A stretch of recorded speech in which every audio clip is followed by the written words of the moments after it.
Hello, everybody. This is Ken Faulkner, and I'm ready to do another knife video. Very excited coming back from Blade Show.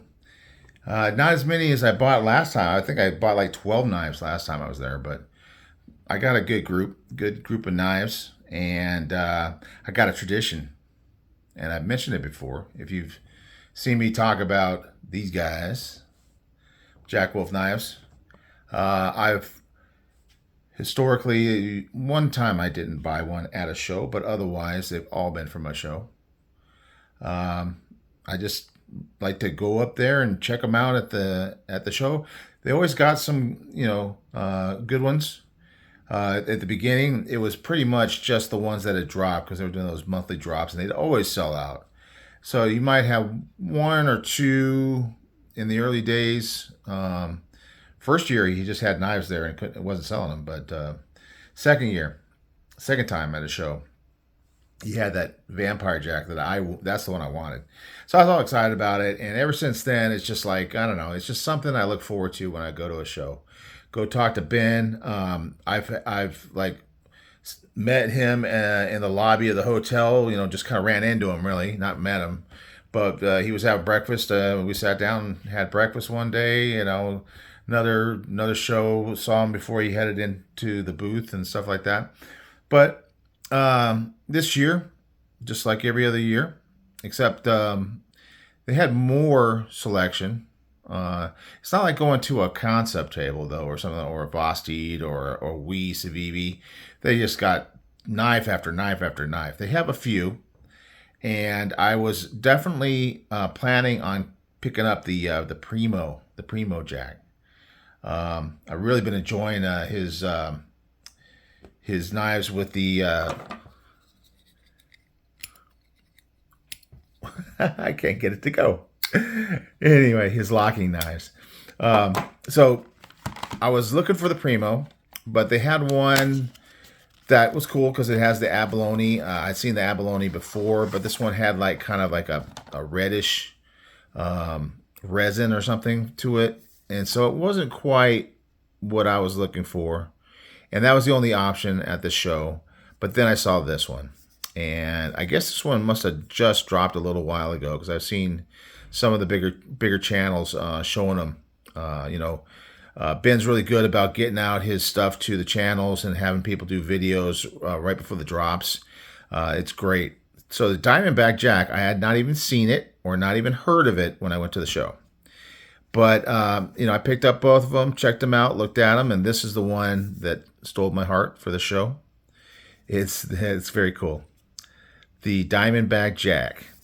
And he's always got the cool artwork. It's got the same old tubes. And he's got the pogs. The artwork's been a little bit different lately. A little bit more going on with him. Diamondback Jack. And so, yeah, but it's always cool. Always cool. So, I mean, he's not stagnant. He doesn't stay in one place. He's always moving. I mean, there's things that are similar all the time. He's always got this cool cloth. This time it's like a gray cloth. I don't know how many different colors I have, but I know I have like 8 of his knives now.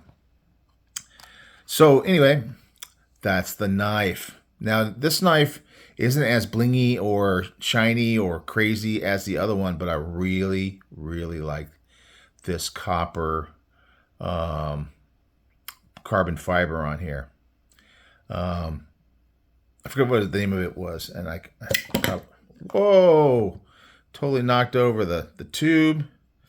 This one's got great action. Really, really, really good action. Not totally drop shunty, but it doesn't have to be, It's kind of shake shut, but smooth, real smooth. And the opening on it is really smooth.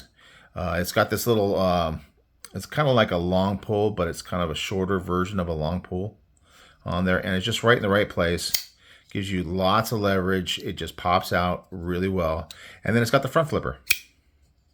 And that works excellent as well. So it's a smaller knife for me. I guess we should get it out the old ruler.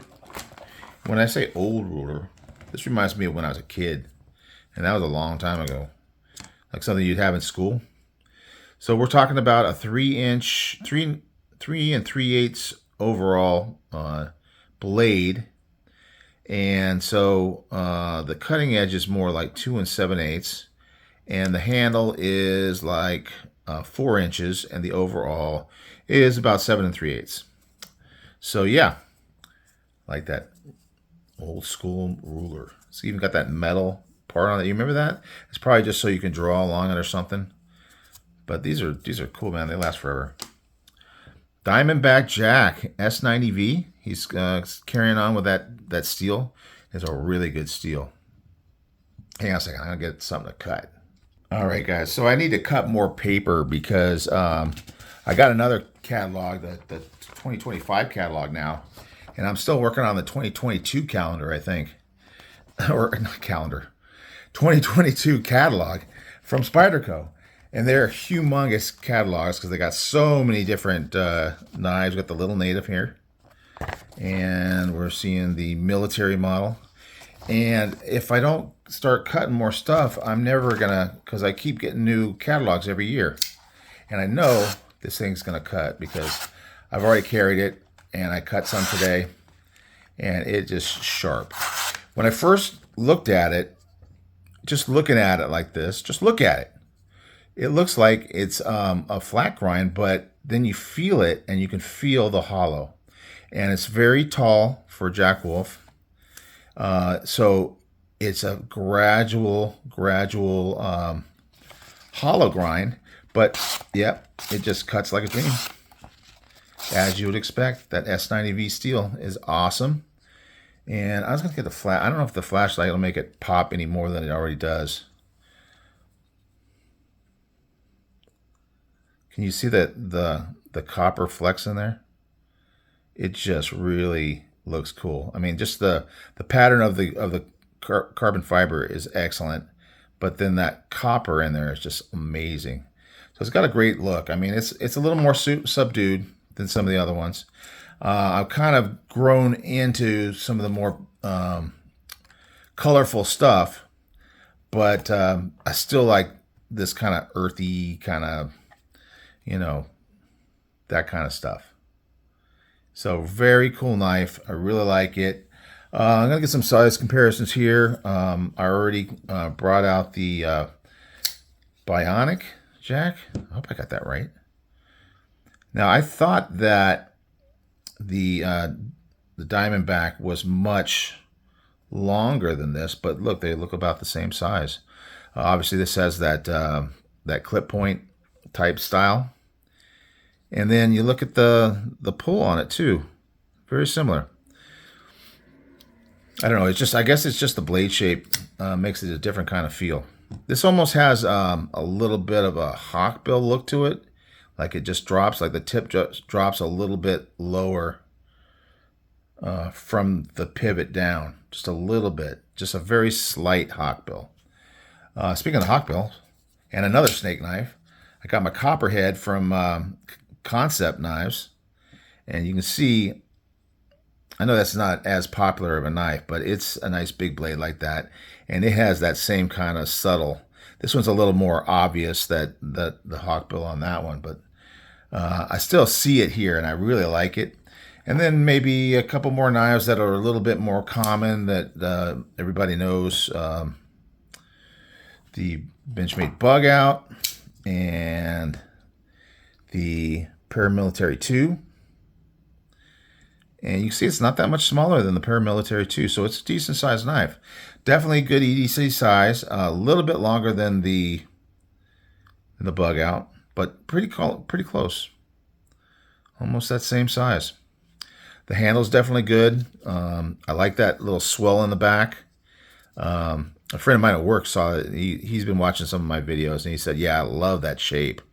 He was saying it was like a case knife. I'm not sure if I see that, but I'm sure there was a bunch of case knives like that swell out in the back. So it really makes you feel like you got a good handle on the knife. Always got that great sharpening choil. Both of these knives have that. So you're never going to have a problem when you're sharpening, and it really doesn't get into the cutting path hardly at all. So yeah, nice feel. Some jimping up here. Got that front flipper dialed in, and you can middle finger flick, and I don't know if I can do it on camera. Oh, I can. Thumb flick. Even with that little kind of long pull, it's got a nice sharp edge to it. Like your jimping. This jimping is like that too. Very grabby.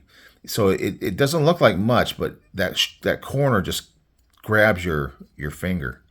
Also, another thing is that it looks like a very small little lock bar on it, but if you move this thing around, it's solid as can be. I've seen some with a smaller lock bar that like it flex, like this will flex, but it's all kind of underneath that carbon fiber, and it's solid, really solid. The lockup is great. You can see you got plenty of room on your lockup.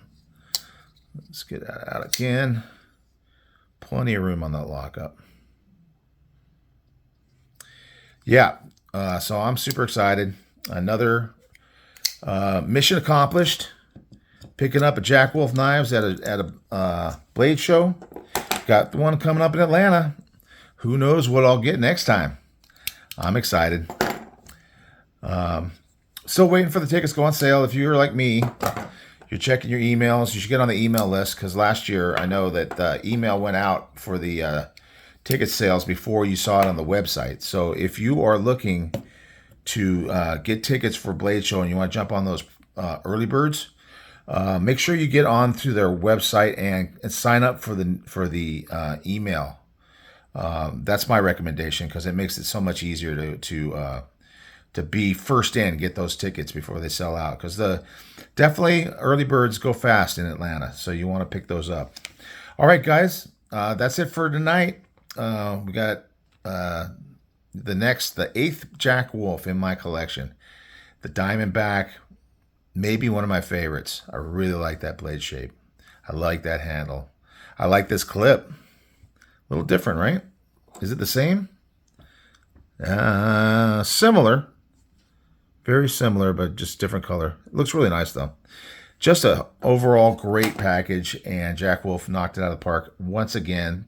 Good job, Ben. See you in Atlanta. All right, guys. I'll see you guys on the next one.